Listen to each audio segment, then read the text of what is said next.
Une brèche inattendue s'est ouverte dans les arcanes du pouvoir camerounais lorsque le président de l'Assemblée nationale, Kave Yegui Djibril, a récemment rédigé une lettre d'excuse à l'endroit du président Paul Biya. Coincé entre son long passé de relations avec la présidence et la protection de son propre cercle, Kave se retrouve dans une situation délicate. Le 10 novembre 2023, lors de la rentrée parlementaire, Kave Yegui Djibril a surpris en tenant des propos inhabituels, soulignant la séparation des pouvoirs au Cameroun. Sa déclaration, soulignant que chacun devait rester à sa place, a été perçue comme une allusion au secrétaire général de la présidence et à Samuel Mvondo Ayolo. Une situation sans précédent dans les annales politiques camerounaises.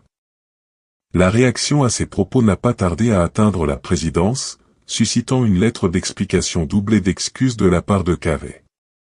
Cependant, la complexité des relations au sein du pouvoir rend la transmission de cette lettre particulièrement délicate.